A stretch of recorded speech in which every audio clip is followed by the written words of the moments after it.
नमस्कार प्यारे साथियों, मेरा नाम है रमेश चौहान और मैं स्वागत करता हूं आप सभी का आपके अपने एजुकेशन प्लेटफॉर्म एग्जाम फैक्ट में। तो साथियों, आज का ये लेक्चर बहुत ही ज़्यादा इंपॉर्टेंट रहने वाला है D triple S B PGT commerce के लिए, साथ ही साथ ग्रुप 6 सीईटी ग्रुप 6 अकाउंटेंट्स के लिए भी, क्योंकि दोनों ही एग्जाम्स के अंदर जो सिलेबस यहाँ पर गिवन है उसके अंदर ये जो टॉपिक हम पढ़ने वाले काफ़ी कॉमन है। तो देखिए, ग्रुप सीईटी जो हमारे पास जो ग्रुप 6 के अंदर सप्लाई चेन मैनेजमेंट नाम का एक टॉपिक है, यूँ कहा जाए कि भी सिलेबस के अंदर मेंशन करा हो, उसके अंदर साफ साफ पूछा हुआ है ये टॉपिक। अब ध्यान दें मेरे मित्रों, आज का ये टॉपिक छोटा है लेकिन बहुत ही ज़्यादा इंपॉर्टेंट है। तो चलिए शुरू करते हैं अपने टॉपिक को। बात करते हैं बिजनेस सर्विस की।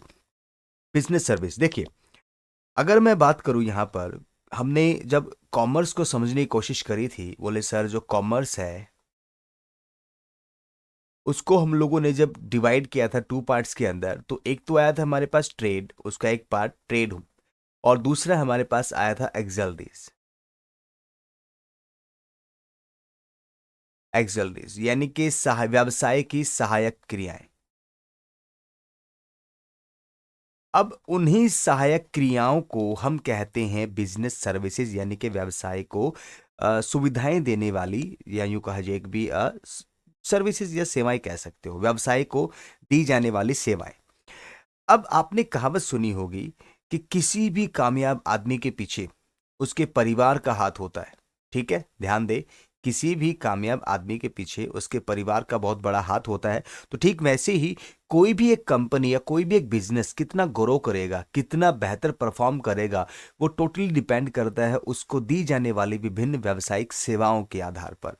जितनी बढ़िया ये सर्विसेज बिजनेस को मिलेंगी, बिजनेस उतना ही बढ़िया ढंग से ग्रो करेगा और उतना ही इंपॉर्टेंट तरीके से, यूं कहा जाए कि भी इकोनॉमी के अंदर कंट्रीब्यूशन कर पाएगा। अब नॉर्मली देखा जाए तो बिजनेस कौन कौन सी सर्विसेज को यूज करता है, तो हमने यहाँ पर सबसे पहले अगर हम बात करें भी कौन कौन सी सर्विसेज यहाँ पर यूज करता है, तो बैंकिंग सर्विस। तो फाइनेंस की प्रॉब्लम है तो उसके लिए बैंकिंग सर्विस का इस्तेमाल किया जाता है। नंबर 2 पे हमारे पास जब जगह की यानी कि प्लेस की प्रॉब्लम आई तो ट्रांसपोर्ट आया। ठीक है, ट्रांसपोर्ट। नंबर 3 पे हमारे पास जो है इंश्योरेंस, जो रिस्क की प्रॉब्लम थी, जोखिम था, तो उसके लिए इंश्योरेंस आ गया। फिर नंबर 4 पे हमारे पास कहते हैं कम्युनिकेशन। कम्युनिकेशन। और नंबर 5 हमारे पास वेयर हाउस।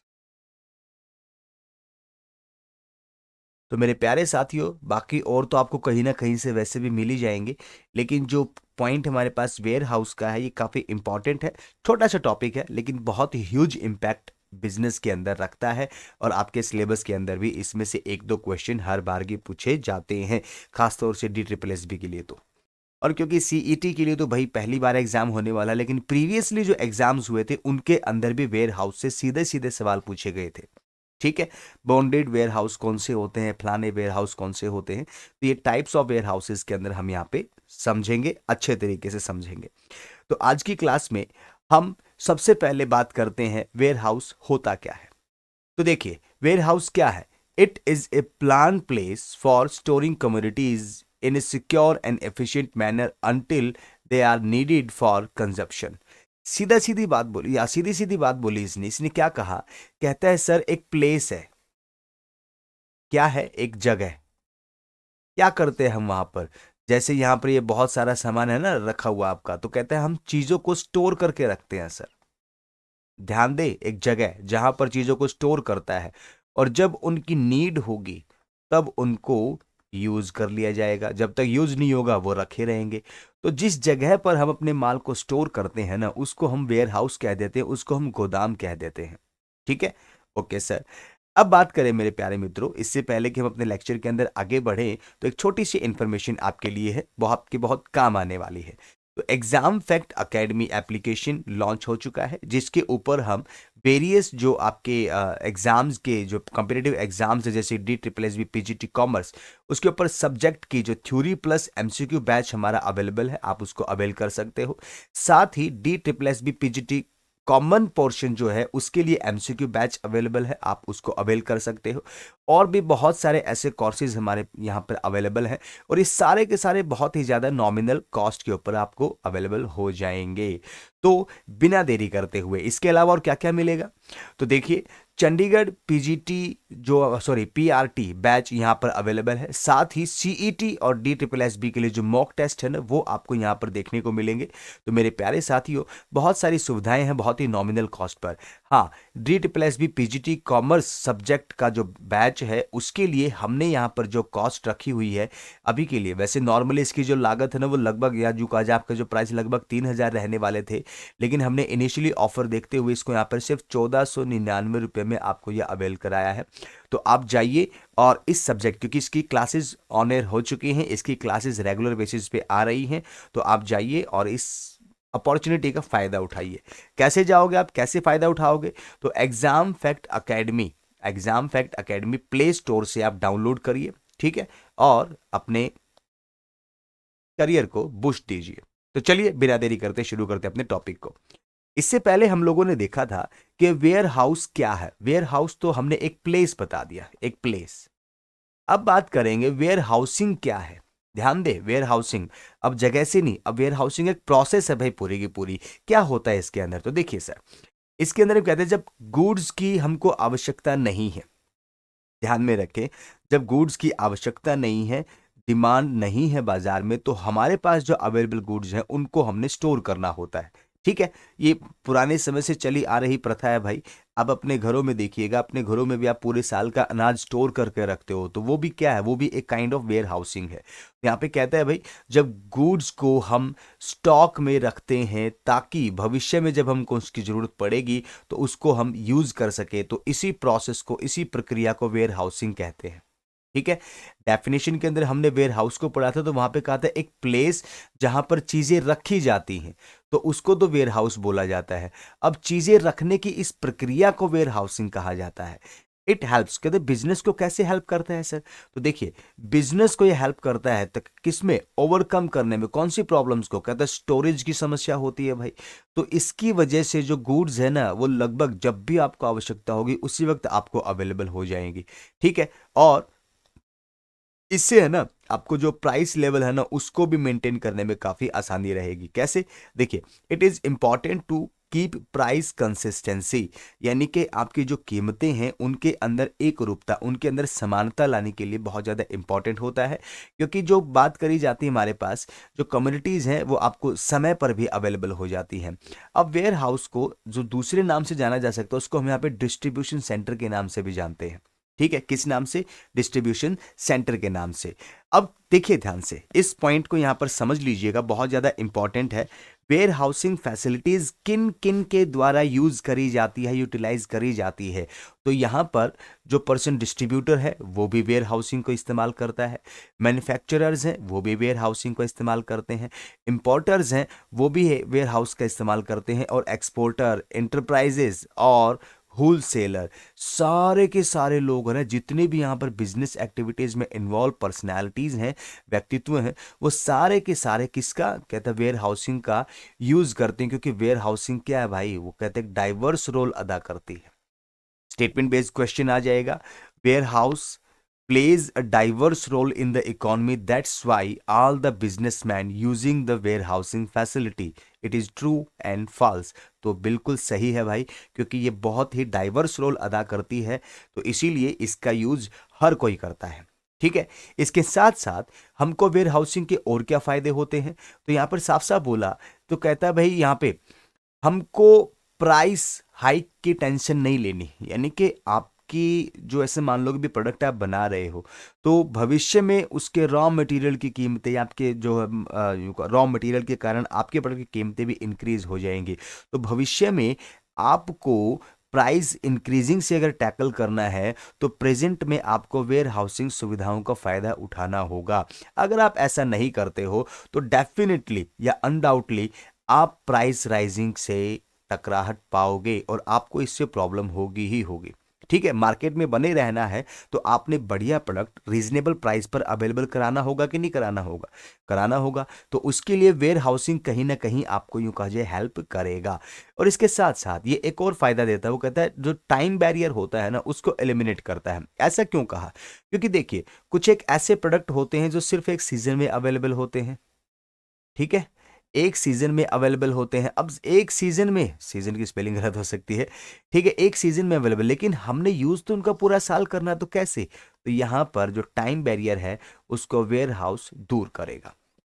ठीक है, तो चलिए मेरे प्यारे साथियों, अगले टाइम पे बात करते हैं। कहते हैं टाइप्स ऑफ वेयर हाउसेज। तो वेयर हाउसेज कितने प्रकार का होता है, तो इसके अलग अलग टाइप्स हम यहाँ पे पढ़ने वाले। सबसे पहला टाइप्स हमारे पास आता है प्राइवेट वेयर हाउस।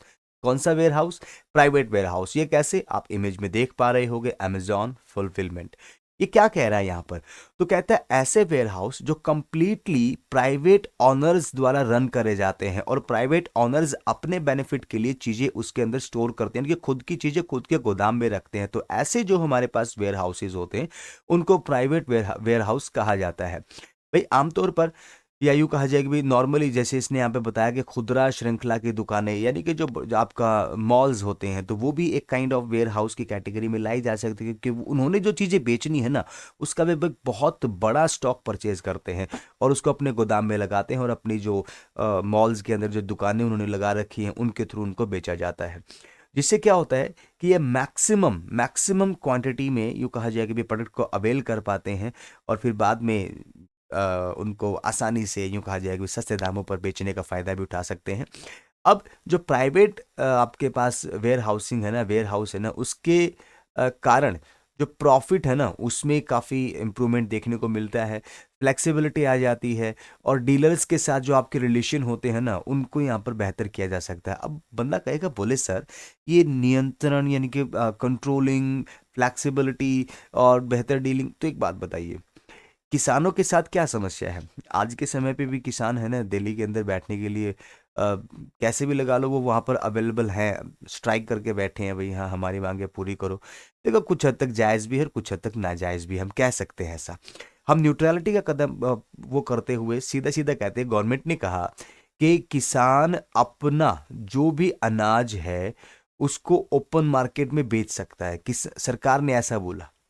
लेकिन एक बात बताओ, एक किसान जिसके पास 100 एकड़ जमीन है, उसको अगर on the spot open market में सही कीमतें नहीं मिल रही, तो वो अपने अनाज को स्टोर करने के लिए कहाँ लेके जाएगा? कहाँ स्टोर करेगा वो? अगर उसके पास या उसके आसपास स्टोरिंग फैसिलिटी अवेलेबल नहीं होगी तो वो क्या करेगा? उसको मजबूरी में सस्ते दामों पर वो अनाज बेचना पड़ेगा ना। ठीक है, क्योंकि वो स्टोर नहीं कर सकता, स्टोरिंग कैपेसिटी उसके पास नहीं है। तो यही से चीज कहते हैं, जब आपके पास अगर खुद का वेयर हाउस हो या खुद का गोदाम होता है तो आपके पास बेहतर डीलिंग आ जाती है। भाई आप कहोगे खरीदना तो खरीदो, नहीं तो मैं तो रख लूंगा अपने गोदाम में, ऐसी चीजें आपके साथ। तो प्राइवेट वेयर हाउसिंग बड़ा इंपॉर्टेंट रोल अदा करता है। तो बड़े बड़े जो हमारे पास बिजनेस हाउसेज हैं ना वो खुद के गोदाम बना के रखते हैं। ठीक है, और उन्हीं को हम यहाँ पर प्राइवेट वेयर हाउस की कैटेगरी में डालते हैं। ठीक है, इसके बाद जो दूसरी टाइप हमारे पास आती है वो आती है public warehouse. Public warehouse कौन से होते हैं भाई? तो देखिए, ये वेयर हाउस जो कहते हैं, the government supervise the operation of these warehouses by issuing licence to private companies. तो प्राइवेट कंपनीज इनको यूं कहा जाए कि भी के थ्रू इनको चलाया जा रहा होता है, लेकिन गवर्नमेंट पूर्ण रूप से या कंप्लीटली इनका सुपरविजन करती है, इनके ऑपरेशंस को चेकआउट करती रहती है।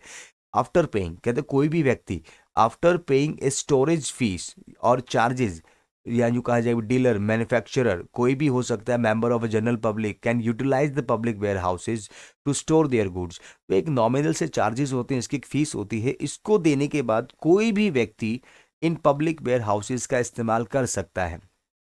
ठीक है, और the warehouse owner act as the owner of the goods. और जो वेयर हाउस का ऑनर होता है ना वो बिल्कुल ऐसे ही एक्ट करता है जैसे वो उन वस्तुओं का मालिक हो। ऐसा क्यों बोला वस्तुओं का मालिक? अरे सर, वस्तुओं का मालिक तो वो है जिसने वहां पर वेयर हाउस के अंदर माल रखा। तो वेयर हाउस का ओनर यहां पर कैसे मालिक बन गया? तो ध्यान दे, उनके रख रखाव के कारण। ठीक है भाई, रख रखाव की यूं कहा जाए जिम्मेदारी के कारण। जिस तरीके से एक व्यक्ति अपनी चीजों की यूं कहा जाए केयर करता है, वेयर हाउस का मालिक वेयर हाउस में रखे सामान की वैसे ही केयर करता है। इसीलिए यहां पर कहा गया कि वेयर हाउस का जो ऑनर है ना, वो एक मालिक के रूप में या एजेंट के रूप में वहां पर काम करेगा, ताकि जो प्रॉपर केयर हो सके ना कमोडिटीज की, वो पॉसिबल हो पाए।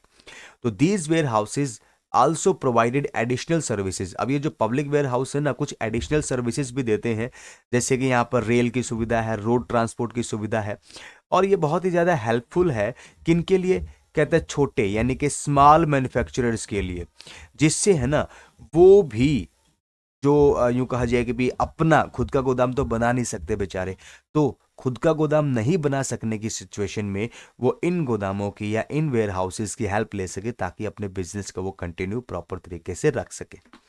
उसके बाद फिर यहाँ पे हिंदी मीडियम में भाई थोड़ा सा देख लेना। अब कहता है बॉन्डेड वेयर हाउसेज कौन से होते हैं।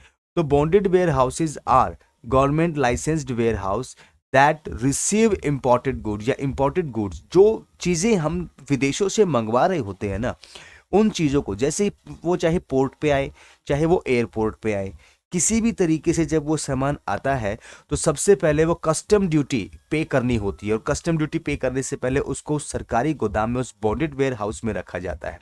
ठीक है। अब जो भी माल विदेश से आया वो सीधा आते ही इकोनॉमी में थोड़ा सा घुस जाता है, उसको सबसे पहले यूँ कहा जाए कि भी एयरपोर्ट, या फिर ऐसे मान लो कि भी हमारे जो बंदरगाह होते हैं, वहीं पर बड़े बड़े गोदाम बनाए जाते हैं, जो यूँ कहा जाए कि सरकार की परमिशन से ही बनते हैं, सरकार के अंडर में रहते हैं वो सारे के सारे, उनके सर्विलांस में रहता है। तो वहाँ पर वो सामान रखा जाता है, और जैसे ज़रूरत पड़ती है किसको, जो भी बायर होता है वो आए और कस्टम ड्यूटी पे करे और अपना माल ले जाए। और अगर मान लो वो समय पर कस्टम ड्यूटी पे नहीं कर पा रहा, तो तब तक उसका माल बॉन्डेड यूँ कहा जाए गोदाम के अंदर पड़ा रहेगा, बंधक गोदाम के अंदर पड़ा रहेगा। अगर मान लो वो एकदम से सारा पैसा ना दे पाए, तो वो इंस्टॉलमेंट्स में पेमेंट करके भी अपने माल को छुड़ा सकता है, धीरे धीरे थोड़ा थोड़ा करके। क्लियर है। ये हमारे पास बॉन्डेड वेयर हाउसेस का कॉन्सेप्ट है। उसके बाद ये हिंदी मीडियम में वही बातें मैंने जो बताई। अब कहता है गवर्नमेंट वेयर हाउसेस कौन से होते हैं। तो कहता है ऐसे वेयर हाउसेस जो कंप्लीटली गवर्नमेंट के द्वारा मैनेज करे जाते हैं और गवर्नमेंट ही उनकी मालिक है। तो ऐसे वेयर हाउसेस को गवर्नमेंट वेयर हाउसेस कहते हैं सर। और ये सभी के सभी जो वेयर हाउसेस है ना, वो मैनेज करे जाते हैं गवर्नमेंट के द्वारा, लेकिन किसके कहते हैं, पब्लिक सेक्टर ऑर्गेनाइजेशंस के थ्रू उनको मैनेज किया जाता है। और इनमें कौन कौन है, जैसे यहाँ पे सबसे पहला नाम हमारे पास आ गया, food corporation of India, FCI। ठीक है। और स्टेट ट्रेडिंग कॉर्पोरेशन और सेंट्रल वेयर हाउसिंग कॉर्पोरेशन, ये उनके आइकन, यूँ कहा जाए कि भी लोगो है, आपके सामने दिख रहा होगा। तो आज भी आप देखोगे तो इंडिया के अंदर यूँ कहा जाए कि भी FCI का, यूँ कहा जाए कि वेयर हाउस आपको हर एरिया में देखने को मिलेगा। तो इनका एक बहुत बड़ा और क्रूशियल रोल है आज के टाइम पे वेयर हाउसिंग के अंदर। इनको हम यहाँ पर गवर्नमेंट वेयर हाउस के नाम से जानते हैं। फिर बात करते हैं कोऑपरेटिव वेयर हाउसेज क्या होते हैं। तो ये वो गोदाम होते हैं जो सहकारी यानी कि किसी कोऑपरेटिव संस्था के सदस्यों के लिए कुछ मार्केटिंग या एग्रीकल्चरल जो कोऑपरेटिव ऑर्गेनाइजेशंस हैं, समितियां हैं, उनके द्वारा बनाए जाते हैं, ताकि ताकि सहकारी रूप से वो उन गोदामों का इस्तेमाल कर पाए। और इन्हीं गोदामों को किस नाम से, बोले सहकारी गोदाम के नाम से जाना जाता है। अब बात करेंगे sir functions of warehousing. जो वेयर हाउसेज हमारे पास, उनके क्या क्या काम है। तो सबसे पहला कंसोलिडेशन। कंसोलिडेशन का मतलब एकत्रित करना, इकट्ठा करना। क्या होता है, तो देखिए मान लीजिए एक पर्सन है, उसने यहाँ पे product A, product B, product C, product D, product E, इतने तरीके का माल चाहिए। तो यहाँ पर वो सारा का सारा माल शिप में चढ़ाने से पहले ये सारा माल कहाँ पर कलेक्ट करा जाएगा, बोले गोदाम में सर। तो ये सारा माल जाना तो जहाज के थ्रू है, लेकिन वो सबसे पहले कहाँ पे इकट्ठा करा जाएगा, कंसोलिडेट करा जाएगा, बोले गोदाम में। तो माल को कंसोलिडेट करने का काम, इकट्ठा करने का काम कौन करता है, बोले गोदाम करते हैं सर, यानी कि वेयर हाउस करते हैं। तो सर पहला फायदा या इनके फंक्शन। दूसरा काम इसका क्या है, ब्रेक द बल्क। अब देखिए हमको जब भी यहाँ पर प्रोडक्ट परचेज करना होता है, प्रोडक्ट, देखो हमको हमको चाहिए एक स्मार्टफोन। मान लीजिए आप जिस स्मार्टफोन के थ्रू आप ये वीडियो अवेल कर रहे हो, ये वीडियो लेक्चर देख पा रहे हो, वो आपको तो क्वांटिटी में एक ही चाहिए ना। लेकिन ऐसे मान लो कि भी अमेजोन, फ्लिपकार्ट, ये तो बल्क में ऑर्डर खरीदते हैं भाई। ये तो बल्क में खरीदते हैं। तो अब इतने लंबे और भारी भरकम सामान को एक साथ एक गोदाम में रखा जाता है और उसके बाद उसको छोटी छोटी क्वांटिटी में दूसरे लोगों को ट्रांसफर या कस्टमर्स को ट्रांसफर करा जाता है। अब ये बड़े ऑर्डर को छोटे ऑर्डर्स में तोड़ना, इसी को कहा जाता है ब्रेक द बल्क। और ये गोदाम की वजह से, यूं कहा जाए वेयर हाउस की हेल्प की वजह से ही पॉसिबल हो पाता है। ठीक है। उसके बाद कहता है स्टॉक पाइलिंग। स्टॉक पाइलिंग आपको पता होना चाहिए यहाँ पर कि हमारे भारत के अंदर या किसी भी कंट्री के अंदर या पूरे विश्व के अंदर ऐसा बिल्कुल भी पॉसिबल नहीं है कि कोई भी वस्तु, यूँ कहा जाए कि भी पूरा साल उसकी मैन्युफैक्चरिंग होती रहे या वो कोई वस्तु पूरा साल अवेलेबल हो। हाँ, ऐसी बहुत सारी चीज़ें हैं जो पूरा साल अवेलेबल होती हैं, ठीक है, लेकिन कुछ एक ऐसी भी होती है जो बिल्कुल मौसमी होती हैं, सीजनल होती हैं। भाई एक सीजन में मिलेंगी, उसके बाद वो नहीं मिलेंगी। तो ऐसी सभी वस्तुओं को, क्योंकि हमको जरूरत तो उसकी बाद में ही पड़ेगी, तो उसको अपने गोदाम में स्टोर कर लिया जाता है। जैसे गोदामों में हम यहाँ पे कच्चे माल सामान को रखा जाता है जिनकी बिक्री या निर्माण के लिए तुरंत आवश्यकता नहीं होती लेकिन भविष्य में होगी, तो इनको भविष्य को ध्यान में रखते हुए हम अपने स्टॉक में रख लेते हैं। ठीक है। और जब इनकी आवश्यकता होगी तो हम अपने स्टॉक में से, हम अपने गोदाम में से उसको तुरंत अवेलेबल करा लेंगे और अपना काम चला लेंगे। ठीक है। तो आप देख सकते हो भाई, सुन सकते हो, आज के टाइम पे हमको बेमौसमी सब्जियां भी मिलती है ना मार्केट में। अभी मान लीजिए जो सिचुएशन है, अभी जो मान लीजिए सिचुएशन हमारे पास है उसके अंदर क्या है, अभी चल रही सर्दियां या सर्दियां जा रही हैं। अब जो फ्रूट हमको अभी मिल जाएगा वो गर्मियों में नहीं मिलेगा। ठीक है।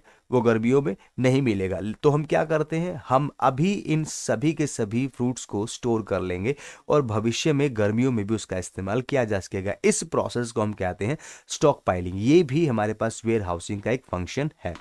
उसके बाद वैल्यू एडिड सर्विसेज। तो देखिए, जो भी हमारे पास यूं कहा जाए बिजनेस ऑर्गेनाइजेशन है वो वेयर हाउसिंग का इस्तेमाल करते हैं। तो वेयर हाउसिंग यहाँ पर वैल्यू एडिड या सर्विस वैल्यू ऐड करता है प्रोडक्ट्स के अंदर। कैसे करता है, देखिए, consumer A, consumer B, consumer C, सबकी नीड अलग अलग, सबकी आवश्यकताएं अलग अलग। किसी को कितनी क्वांटिटी में माल चाहिए, किसी को कितनी क्वांटिटी में माल चाहिए, किसी को किसी प्रकार का माल चाहिए। अब कहता है कि जो वेयर हाउस है ना, ये ऐसी ही सर्विसेज प्रोवाइड करते हैं ताकि इन कंज्यूमर्स के लिए इस प्रोडक्ट को यूं कहा जाए कि भी वैल्यूएबल बनाया जा सके। कैसे, देखिए, इसने कहा value added services such as in transit mixing, packaging and labelling. ये भी होता है किसके द्वारा, वेयर हाउसेज के द्वारा। ये सारे की सारी सुविधाएं वेयर हाउस द्वारा प्रोवाइड कराई जा रही होती हैं। और such services contribute to the optimisation of the supply chain management, production of increased value and the effective delivery of items to the customer. अब bundling, customising, rebranding, repackaging, processing, ये सारे के सारे काम जब यहाँ पर वेयर हाउस के अंदर करे जा रहे होते हैं तो कस्टमर्स के लिए कितना बेनिफिशियल होगा। भाई उनको है ना, अब एक बहुत बड़ी पैकेजिंग नहीं मिलेगी, उनको उनका सामान उनकी ज़रूरत के मुताबिक पैकेजिंग के अंदर मिल जाएगा। कि यूँ विदेश से जो माल मंगवाया उसकी रीब्रांडिंग करनी है तो कहाँ पे हो रही होगी, वो वेयर हाउस के अंदर ही हो रही होगी। तो ये सारे के सारे बेनिफिट जो होते हैं ये प्रोडक्ट्स के अंदर वैल्यू ऐड कर रहे होते हैं। ठीक है। अब एक यूं कहा जाए नेक्स्ट हमारे पास है प्राइस स्टेबलाइजेशन। आप सभी जानते हो अच्छे तरीके से कि वेयर हाउस के अंदर सामान रखा जाता है और वेयर हाउस के अंदर सामान रखा जाता है क्योंकि भविष्य में प्राइस अनसर्टेन होता है। ठीक है, बढ़ता रहेगा, इंक्रीजिंग, क्योंकि आपको पता है इन्फ्लेशन साथ में चलता रहता है। तो अब कहता है warehouse stabilise prices by adjusting the supply of goods in the response to demand. कहता है मांग और पूर्ति, ये नियम इकोनॉमिक्स वाला नियम है, ये भी लगता है। तो कहते हैं मांग और पूर्ति को हमेशा बैलेंस रखने का काम करता है जिससे मार्केट के अंदर चीजों की कीमतें ना तो अचानक बढ़ पाती और ना ही अचानक गिर पाती।